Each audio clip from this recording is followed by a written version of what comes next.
오늘은 안녕들 하십니까? 16번째입니다. 너희는 세상의 꿀이냐 소금이냐. 마태복음 5장 13절의 말씀을 가지고 이 주장을 한번 같이 펼쳐보겠습니다. 너희는 세상의 소금이니 소금이 만일 그 맛을 잃으면 무엇으로 짜게 하리요? 후에는 아무 쓸데없어 다만 밖에 버려져 사람에게 밝힐 뿐이니라. 이런 말이 있습니다. 가장 비싼 금은 황금이며 가장 소중한 금은 지금이며 가장 맛있는 금은 소금이다라는 말이 있죠. 소금은 가장 기본적인 인간에게 주는 제1의 맛이라고 합니다. 인간이 먹는 유일한 돌덩이라고 그러죠. 암석이라고 그러죠. 소금은 이제 암석으로 되어 있으니까요. 그리고 인체 혈액 속에 0.9%의 염분이 있다고 합니다. 그래서 소금은 염분은 인간의 생명과 직결되어 있는 물질이라고 보면 정확합니다. 로마 시대의 소금은 금과 같은 수준의 가치를 지니고 있었다고 합니다. 그래서 로마 군인의 봉급을 소금으로 주었다고도 하죠. 셀러리란 말은 영어 셀러리란 말이 봉급이거든요. 이 말이 소금에서 나왔죠. 중세 유럽의 큰 성주들은 소금을 독점하려고 전쟁을 마다하지 않았죠. 그리고 통치 수단의 가장 중요한 것이 소금이 있느냐 없느냐가 그 나라가 또 그 성읍이 사느냐 망하느냐의 싸움이기 때문에 굉장히 강력한 역할을 소금이 했다고 합니다. 그래서 소금을 많이 가지고 있으면 당시에는 부의 상징입니다. 우리 예전에도 삼국 시대에도 이 소금 가지고 삼국 나라가 전쟁을 벌인 적 참 많이 있었죠. 그런데 성경에는 특이한 용어가 하나 있습니다. 소금 언약이란 말이 하나 있습니다. 역대하 13장 5절에 보시면요, 이스라엘 하나님 여호와께서 소금 언약으로 이스라엘 나라를 영원히 다윗과 그의 자손에게 주신 것을 너희가 알 것 아니냐.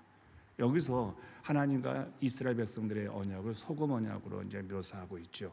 또 민수기 18장 19절도 소금 언약이라는 용어가 또 함께 나오고 있습니다. 한마디로 소금 언약이란 하나님과의 언약의 불변성을 의미합니다. 소금이 변하지 않는 것처럼 하나님과 인간의 언약은 변하지 않는다라는 의미죠. 따라서 하나님과 우리가 언약을 맺었을 때 하나님은 절대로 변치 않고 상하지 않고 영원한 언약이기에 우리 인간도 그만한 대가, 가치를 지불해야 된다는 말이죠. 그래서 레위기 2장 13절은 이렇게 소개되고 있습니다. 내 모든 소재물에 소금을 치라. 내 하나님의 언약의 소금을 내 수제에 빼지 못할지니 내 모든 예물에 소금을 드릴지니라. 하나님께 예물을 드릴 때 소금을 치라고 합니다. 소금을 치지 않는 예물은 변하기 때문에 그렇습니다. 가장 인간이 유혹을 받을 때가 언제입니까? 하나님께 물질을 드릴 때예요. 믿음이 있느냐 없느냐. 그래서 변치 않도록 소금을 치라는 겁니다. 헌금을 드릴 때 우리의 마음이 자꾸 변하니까요. 그래서 이 언약의 소금은 지속성이 있어야 된다는 것이죠. 그리고 사랑이 포함이 되는 것이죠. 근데 성경에 기록된 소금의 용도를 찾아보니까 이렇게 소개되고 있습니다. 첫 번째는 정복한 땅에 소금을 뿌립니다. 사사기 9장 45절에 소개되고 있죠. 두 번째는 하나님께 드릴 소재물에 소금을 뿌립니다. 헌금에 오늘날 말하면 헌금에 소금을 뿌려서 드리는 겁니다. 그냥 드리는 게 아니라. 또 셋째는 음식의 맛을 낼 때 소금을 뿌렸다고 합니다. 이제 네 번째는 아이들이 탄생할 때, 아이가 태어날 때 그 아이들의 몸을 닦을 때 소금을 뿌렸다고 합니다. 어쨌든 왜 이렇게 할까요? 이건 정결의 의미, 불변의 의미를 소금이 가지고 있기 때문에 이렇게 사용을 하고 있죠. 저는 개인적으로 음식에 절대로 소금을 쳐서 먹지를 않습니다. 그래서 주변 사람들이 어떻게 그렇게 싱겁게 맛없이 음식을 먹느냐라고 하는데 저는 김치를 사용합니다. 김치에 워낙 소금이 많기 때문에. 근데 이게 언제부터 이런 습관이 있었는지 모르겠습니다. 어릴 때부터 소금을 별로 안 좋아했던 것 같아요. 그래서 설렁탕이라든지 콩나물을 먹을 때도 절대로 소금을 치지 않고 어떤 음식도요. 그래서 저는 좀 싱겁게 먹는 스타일인데 워낙 우리나라 사람들이 김치라든지 반찬들이 짜기 때문에 저는 아마 그런 생각 어릴 때 들어봤던 것 같아요. 조르주 베르나노라는 사람이 어느 시골 신부의 일기에서 이런 말을 했습니다. 예수님은 너희는 세상의 꿀이라고 말씀하지 않고 너희를 세상의 소금이라고 말씀했다. 저 이 말이 정신이 번쩍 난 말로 받아들였습니다. 왜 예수님께서 우리에게 너희는 세상의 꿀이라고 하지 않냐고 너희는 세상의 소금이라고 말했는가? 오늘날 말하면 예수님이 너희는 세상의 설탕이다라고 말씀하지 않고 소금이라고 말씀하셨다는 거예요. 개인적인 경험을 놓고서 한번 이 구절을 한번 저한테 적용을 해보고 제 경험을 한번 살펴보았습니다. 목회를 하면서요, 나에게 꿀처럼 설탕처럼 달콤하게 다가오는 사람들이 참 많았습니다. 어떤 성도들은 내가 늙어 걷기가 불편하면 휠체어로 저를 끝까지 모시겠다는 성도들이 꽤 있었습니다. 또 어떤 성도는 내 미래에 자신이 재정으로 책임지겠다고 그러면서 늘 그렇게 이제 이야기하신 분도 있었죠. 또 어떤 부사역자는 자신의 인생의 목표가 나를 이 지역에서 가장 훌륭한 목사로 만드는 것이라고 저를 만날 때마다 그렇게 사역을 했던 부사역자가 있습니다. 어떤 부사역자는 자신이 내 곁에서 평생 떠나지 않겠다고 목사님과 함께 하겠다고 이야기한 사역자들이 말하면 이제 셀 수도 없는 이런 얘기들. 어떤 사역자는 교회 청소하러 왔다가 목가에 앉으시고 또 영주권 주고 하다 보니까 이제 그 사람은 그 가정은 저를 평생 종으로서 뭐 이렇게 표현까지 하는 참 귀에 달콤한 이제 캔디 꿀처럼 들렸죠. 그런데 이렇게 말한 사람들은 한결같이 나와 교회를 힘들게 했습니다. 들어올 때는 참 초라하게 들어왔는데 이제 이 교회에서 일을 하면서 사람들에게 이제 인정받기 시작하면서 어떤 사역자도요, 형편없는 사역자도 나갈 때는 교회에 큰 충격이 됩니다. 그래서 이런 말 있잖아요. 난자리, 든자리 이런 표현들을 우리가 많이 하잖아요. 사람을 좀 볼 줄 아는 자가 되었으면 하는 마음이 있는데 이상하게 좀 어렵고 힘든지 사람을 보면 좀 돕고자 하는 제 마음이 있습니다. 그리고 또 속아서도 또 내가 도와줘야 되겠다라는 마음이 있는데 이런 사람들 이제 꿀처럼 다가오는 사람들이 참 주변에 많이 있었죠. 레오나르도 다빈치가 그린 최후의 만찬을 유심히 이제 관찰해 보면요, 돈주머니로 꽉 쥐고 있는 가룟 유다가 그 그림에 소개되고 있죠.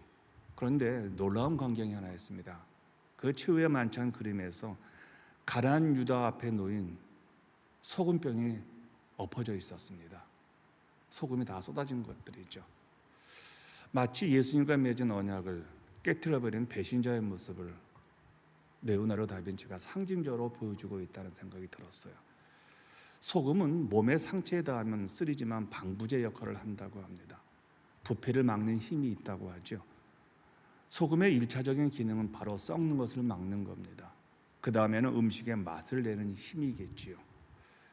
소금의 4대 기능이 있다고 합니다. 순결과 방부와 조미와 비료가 바로 그 기능을 하죠. 이런 기능은 다른 것으로 대체할 수 없는 소금만이 갖고 있는 독특한 기능이라고 말을 합니다. 그래서 소금은 예나 지금이나 물질로서 귀한 물질로 이제 대접받고 있는 것들이죠. 사람이나 동물, 심지어 식물까지도 생존에 가장 절대적으로 필요한 게 이제 소금이라고 말을 합니다. 그래서 우리나라 옛말에 평안감사보다 소금 장수가 더 낫다는 말이 있죠. 그만큼 소금은 귀한 존재로 이제 여겨져 왔습니다. 그러면 여기서 우리가 한 번쯤은 생각을 해봐야 합니다. 왜 주님은 너희는 꿀이 되지 말고 소금이 되라고 하셨느냐는 거예요. 이건 신학적인 개념뿐만 아니라 경험적으로 제가 조금 전에 설명했던 것처럼요, 우리 주변에는 참 아부하는 사람들이 많습니다. 그런데 인간은요, 가면 갈수록 내 귀를 달콤하게 해주는 사람이 좋아요. 목사들도 성도들의 귀를 즐겁게 하는 사람들을 참 좋아합니다. 제가 지난번에 이제 말씀드렸던 건 스데반의 설교를 들어보십시오. 거긴 예화도 없습니다. 유머도 없습니다. 그냥 성경, 구약을 주구장창 이야기를 합니다. 예수님 얘기만 하는 거예요. 그 얼마나 지루한 설교입니까? 사도행전에서 가장 긴 설교거든요. 그 참 지루하거든요. 사람들이 별로 좋아할 설교를 하지 않습니다. 근데 사도들도 마찬가지였지만요, 스데반은 그걸 몰랐을까요? 내가 이 설교를 하면 성도들이 나를 미워하겠구나, 나를 좋아하지 않겠구나, 그리고 결국 나를 죽이겠구나, 나를 쫓아내겠구나, 그런 생각이 안 들었겠냐는 거예요. 그런데 스데반은요, 그들의 상황, 그들이 뭐라고 웅성웅성거리는 거 신경 쓰지 않습니다. 그는 눈을 들어 하늘을 보았다고 합니다. 성도를 보고 설교하면 그들에게 맞춰주는 설교가 나오니까 하늘을 보니까 그 하늘 위에 열리면서 하나님이 계시고 예수님이 계신 것을 보았다고 하죠. 꿀이 되지 말고 소금이 되라는 말은 바로 이런 의미입니다. 설교자도 마찬가지고 성도도 마찬가지입니다. 썩는 기능을 막아야 합니다. 그리고 좀 더 맛있는 사람이 되어야 되겠죠. 성경적으로요. 참 사람이 그래요. 맛이 없어요. 드라이하고 또 사람이 지 좋은 얘기만 하게 되어지고 희생을 잘 모르죠. 다 이득의 자리에 앉게 하는 것들이요. 그러니까 소금과 같은 사람을 만나기가 참 어려운 시대이죠. 사람들에게는 꿀의 사람도 분명 필요할 거예요. 좀 위로도 좀 필요하잖아요. 또 아부가 있는 분도 주변에 있어야 되겠죠. 그런데 절대적으로 꿀보다 소금이 필요하듯이 절대적으로 인간이 생존하기 위해서는요, 믿음에도 마찬가지예요. 교회도 마찬가지고 소금의 사람이 필요한다는 거죠. 근데 사역은 특별히 소금 역할을 해야 되죠. 사역은 이제 괴롭고 힘들잖아요. 아무도 나오지 않는 새벽에 나와야 되죠. 기도해야 되죠. 또 봉사해야 되죠. 쉽지 않죠. 사역자들이 성도들의 귀에 달콤한 얘기만 하게 되죠. 그 교회 꼴이 뭐가 되겠습니까? 그래서 이 소금 같은 사람은 죄의 확산을 막는 사람인 것 같아요. 소금이 부패를 막는 것처럼요. 그리고 교회에서 어디서도 자신의 사명의 역할을 묵묵히 감당하는 그런 사람이 이제 소금과 같은 사람이겠죠. 성경은 이런 사람을, 소금과 같은 사람을 뭐라고 하는 줄 아세요? 충성스러운 사람이라고 합니다. 충성은 소금과 같은 사람을 말하죠. 그런데 요즘 이런 사람을 찾기가 참 어렵다고 합니다. 소금과 같은 사람을 찾기가 참 어렵죠. 교회가 다들 이제 1등에 서려고 이제 노력하니까 이제 충성스러운 사람을 만나기 어렵죠. 사역자들도 그렇고 성도들도 그렇고 몇 년은 반짝 충성합니다. 그러나 10년을 가는 사람을 못 본 것 같아요. 일편단심 그런 마음들을요. 그래서 정말 소금 같은 사람이 정말 만나기가 어려우니까 우리 예수님께서 이런 말씀을 하셨어요. 내가 말세에 믿는 자를 보겠느냐. 주님도 실망하신 거예요. 주님도 사람을 못 보신 거예요. 그렇잖아요. 12명의 제자가 다 주님을 배반하고 주님이 가장 필요할 때에 흩어졌잖아요. 어쩌면 이게 인간의 가장 기본적인 현실인 것 같아요. 그러니까 주님이 말세에 내가 이런 사람을 보겠느냐, 이런 사람을 보았으면 좋겠다는 게 누구요? 이제 소금과 같은 사람이죠. 그러니까 충성스러운 사람이에요. 충성이란 말은요, 영어 언어로 본다든지 또 원어로 본다든지 하면요, 이거 뭐냐, 끝까지 그 자리에 있는 사람을 충성스러운 사람이라고 합니다. 시선을 하나님께 두는 사람을 충성이라고 그래요. 사람에게 두면 그 사람이 바뀌면 충성이 바뀌잖아요. 그러니까 사람이 아니라 하나님께만 두는 사람이죠. 사역자들도 마찬가지죠. 담임 목사에게 뭘 충성할 이유가 있겠어요? 하나님께 충성하면 되죠. 그런데 이상하게 담임 목사가 충성의 대상이 돼버리니까 그 담임 목사와 관계가 안 좋으면요, 교회를 힘들게 하고 말썽을 피우고 그런 것들이죠. 영국 리퍼블에 위치한 워커 미술관에 에드워드 포인터라는 화가가 1865년에 그린 그림이 하나 있다고 합니다. 이 그림은 이제 Faithful unto Death라는 단어입니다. 그 그림의 제목이요. 그 한국말로 말하면 이제 죽을 때까지 충성이란 그런 이제 표제가 붙어 있어 아주 유명하다고 합니다. 많은 분들이 이 박물관에 가서 이 그림을 이제 감상한다고 합니다. 이 그림은 멸망한 로마 폼페이 유적지에서 발견된 완전 무정한 로마 군인 시체를 모티브로 해서 그렸다고 합니다. 그러니까 이 그림의 배경은 폼페이가 망하는 이제 최후의 날이죠. 폼페이가 왜 망했습니까? 화산으로 망했거든요. 근데 이 폼페이가 망하기 이전에 이 폼페이는 엄청난 타락과 성적 쾌락과 사람들이 자기만 즐기면 된다는 가장 이기심이 극도로 표출된 그 당시였습니다. 그때 이제 화산으로 인하여서 이 도시가 이제 멸망한 날이죠. 그런데 이때 폼페이 성안 쪽에서 이제 용암이 우박처럼 막 떨어지고 있죠. 우리가 영어로 봤으니까요. 우박처럼 떨어지고 있었죠. 그래서 이런 혼란 속에서 모두가 다 이 성을 버리고 도망을 치는데 성문을 묵묵히 지키고 있는 한 병사가 있었습니다.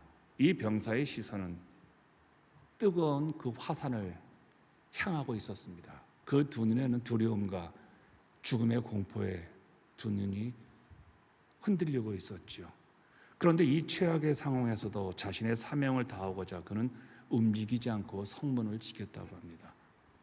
여기서 충성이라는 의미를 이 화가가 그려낸 겁니다. 충성은 어떤 상황에서도 자신의 책임을 다하는 것이라는 것이죠. 그래서 주님이 이렇게 말씀하죠. 맡은 자들에게 구할 것은 충성이라고요. 우리 모두는 맡았습니다. 저는 담임 목사로서 교회를 잘 섬기고 설교를 잘하고 성도들을 잘 보살피는 겁니다. 여러분들도 마찬가지일 겁니다. 교회에서 자기가 맡은 것이 있을 겁니다. 누가 하든 안 하든 내가 맡은 것은 내 건강이 허락하는 한, 내 삶의 주권이 허락하는 한 감당하는 사람, 그 사람을 주님은 맡은 자, 충성스러운 사람이라고 말하죠. 그래서 릴버트 콜먼이라는 사람이 이런 말을 했어요. 성도의 임무는 주님의 명령이 옳은지 따지는 것이 아니라 주님의 명령을 온전히 수행하는 것이다. 그렇잖아요. 이 의무가 나에게 옳으냐, 나에게 불편하냐, 이걸 따진다면 충성하겠냐는 거예요. 내가 이 교회에서 지금 하고 있는 일이 옳은 것이냐, 틀린 것이냐, 이걸 따지면 충성스러운 성도가 있겠냐는 거예요. 온전히 주님의 명령으로 그냥 묵묵히 순종하는 거예요. 많은 분들이 환경과 조건이 어려울 때 충성을 멈춘 법입니다. 이제는 그만해야 되겠다. 그런 분들 많잖아요. 왜냐하면 시선이 거기에 묶이기 때문에 그렇습니다. 내가 묶인 시선은 더 이상 발달되지 않습니다. 더 이상 그 환경을 풀어낼 수 없습니다. 시선이란 하나님께 두어야 환경이 풀려버립니다. 우리에게 똑같은 상황이 반복된다는 것은 무엇입니까? 그 상황이 필요하기 때문에 그래요. 제가 많이 고민을 하면서 제가 묵상하는 얘기입니다. 왜 나에게 똑같은 상황이 반복될까? 내가 그 상황을 풀 만한 능력이 없기 때문에 그 상황이 반복되는 거예요. 상황이 나에게 더 이상 필요하지 않으면 그 상황은 풀려버립니다. 왜 우리 교회가 이렇게 힘들까? 왜 우리 가정이 이렇게 힘들까? 왜 내 인생이 이렇게 힘들까? 왜 똑같은 일이 반복될까라는 얘기는요, 그 상황을 이길 만한 내 믿음이 없었기 때문에 반복되는 거예요. 그 상황이 필요하지 않도록 내가 상황을 풀어버리기 위해서는요, 내 시선이 주님께 가 있어야 돼요. 절대로 상황에 가 있으면요, 내 눈, 내 시선, 내 삶은 바뀌지 않습니다. 이걸 내가 진짜 깨달았다면 정말 더 많이 주님께 시선을 두었을 텐데, 이상하게 목회가 참 어렵잖아요. 뭐 바람이 많이 불잖아요. 그러니까 항상 그 문제를 해결하느라고 인생의 시간을 다 보내다 보니까 주님께 시선을 두는 것보다는 문제에 시선을 두는 것이 참 많았다는 거예요. 그래서 환경에 처할 때 가장 빠른 회복은요, 문제에서 주님께로 시선을 돌리는 거예요. 내 충성이 의심받을 때, 내 충성이 힘들다고 할 때 가장 빠른 것은요, 문제보다 주님께로 내 시선을 두는 것이죠. 그때부터 온전한 회복이 시작이 되는 겁니다. 소금은 말이 없습니다. 말은 소금의 기능이 아닙니다. 그건 꿀의 기능입니다. 맛있다, 달다, 음식에 처먹자. 그런데 소금 처먹자, 소금 먹자 이런 분들은 그렇게 많지 않습니다. 인생에 있어서 소금 같은 사람을 한번 생각해 보아야 합니다. 이런 질문을 한번 해보세요. 나는 설탕 같은 사람인가? 아니면 나는 소금 같은 사람인가? 나는 사람들에게 아부를 잘하는 사람인가? 아니면 나는 그냥 묵묵히 내가 할 행동들을 묵묵히 하는 사람인가? 참 소금 같은 사람을 만나고 싶습니다. 그러기 위해서는요, 내가 소금 같은 목사가 되어야 되겠죠.